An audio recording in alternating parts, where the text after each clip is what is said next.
কিরে ভাই, আজকেই তো লাস্ট, কালকে থেকে পুজোর ছুটি। একদম ঠিক বলেছিস। আর বাড়া স্কুলে আসতে হবে না, সারাদিন রিল্যাক্সে থাকবো। কিন্তু ভাই শেষ যদি আগের বছরের মতো হাতের কাজ এক কথা দিয়ে দেয়। আরে হুদল ভয় পাচ্ছিস কেন? হার্ডলি কত দেবে? 10 পৃষ্ঠা? আরে লিখে নেবো। কি হলো কি? হ্যাঁ কি নিয়ে এত আলোচনা? তোমরা মনে করো না কালকের থেকে স্কুল পুজো ছুটি বলে তোমরা বাঁচিয়ে গেছো? আগের থেকে আমি সেই প্ল্যানও করে রেখে দিছি। আরে স্যার, সে না দেখা যাবে। পুজোর কদিন ছুটি? এবছর তোমাদের দুর্গা পুজো থেকে লক্ষ্মী পুজো পর্যন্ত ছুটি দেওয়া হয়েছে। ওর জন্য বাড়ির হাতের কাজও দেওয়া হবে জুত মতন। এ ভাই, এই কালু স্যার কি বলছে? আরে বেশি ছুটি বেশি কাজ। আরে ভাই, ও তো চাপ দিচ্ছিস কেন? আরে দিক না, আরে ঠিক বাড়া করে ফেলবো। তোমরা সবাই খাতা পেনটা বের করে ঝটপট লিখে নাও তো। ইতিহাস থেকে 10 চ্যাপ্টার, বাবা যা বই আছে সব থেকে 10 চ্যাপ্টার। স্যার বলছিলাম সব বই থেকে 10 চ্যাপ্টার করে পুজোতে ঘুরবো নাকি লিখবো? অদস্তারা খেসা, তুই তো আগের বার কিছুই লিখে নিয়ে আসলি না। ওর জন্য তো সাজা তুই 10 চ্যাপ্টার গরু রচনা এক্সট্রা লিখে নিয়ে আসবি। আজকের মতন এই পর্যন্তই, দেখা হবে পুজোর পর। A few moments later. মনে হচ্ছে বাড়া এবছর পুজোর ছুটিটা ঠিকঠাক করে কাটবে না, এত কাজ। আরে ভাই চাপ নিচ্ছিস কেন? কতদিন ছুটি বলতো? আরে ঠিক লিখে দেবো। স্যার বলে দিয়েছে যারা যারা লিখে নিয়ে যাবে না তাদেরকে কালী পুজোয় বলে ছুটি দেবে না। আরে ভাই এত ভয় পেলে হবে? আরে ছুটির 10 দিন আগে ঠিক লিখে দেবো।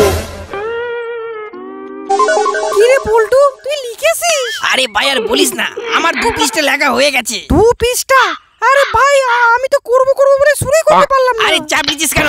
শোন তাহলে, তুই সন্ধ্যাবেলা আমাদের বাড়িতে চলে আয়, দুজন মিলে একসাথে লিখবো। কি রে, কি গল্প চলছে? আরে ভাই সেমন কিছু না, ওই কালু স্যারের কাজ নিয়ে বলছিলাম। ঠিক আছে, এই তুই কিন্তু সন্ধ্যাবেলা আমাদের বাড়িতে চলে আসতে পারিস, 3 জন মিলে একসাথে বসে বসে লেখা যায়। আরে ভাই তোরা কি পাগল নাকি? আরে এখন কেউ লেখে?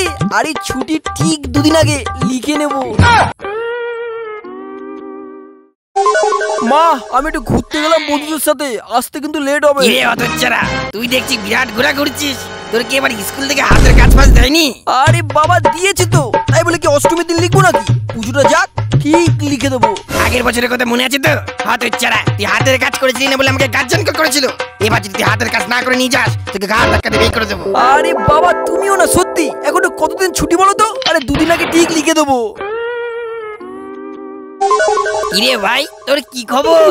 আমার কিন্তু সব লেখা হয়ে গেছে। আরে ভাই আমারও লেখা হয়ে গেছে, সাথে 2টো বিড়ালের রচনাও লিখেছি। ওরে সালা, কি গল্প চলছে? তোদেরকে বড় পুজো দেখলাম না তো। আরে পুজোতে দেখবি কি, আমরা দুজন মিলে স্যারের সব কাজ করেছি। আরে হুশ, তোরা কি পাগল নাকি? দুর্গা পুজোতে না ঘুরে সারাদিন ধরে লিখেছিস।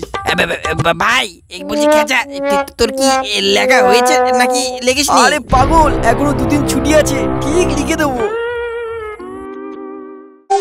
তাহলে আশা করি তোমাদের পুজোটা ভালোই কেটেছে। হ্যাঁ আরে স্যার যা কাটেছে আপনাকে কি যে বলবো, আর গার মেরেছে।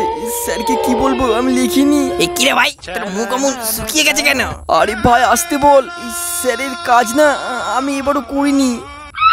ঠিক আছে, তাহলে আর কথা না বাড়িয়ে হাতের কাজগুলো সব টেবিলে জমা দেয়। আরে স্যার সব লিখে নিয়েছি, আপনার জন্য স্পেশাল 2টো বিড়ালের রচনাও লিখেছি। ঠিকই আছে ভাই, এবার পোদমারাগা, তোকে কতবার বলেছি ভাই লিখবি না লিখবি না, 2 দিনে লিখে দেবো, 2 দিনে লিখে দেবো। কি হলো খেসা, তুমি হাঁ করে বসে আছো, খাতা জমা দিলে না? ওই মানে স্যার, ওই সেমন কিছু না। আমি ঠিক বুঝতে পারছি তোমার কি হয়েছে, উঠে এখানে আসো। 2 দিনে লিখে দেবো। ওই মানে স্যার, দুপুরে না খাওয়াটা বেশি হয়ে গেছিল, তাই হাগা হয়েছিল। ছাড়া দুর্গাপুজোর পরও 1 সপ্তাহ ছুটি ছিল, 1 সপ্তাহ তো কি করেছি?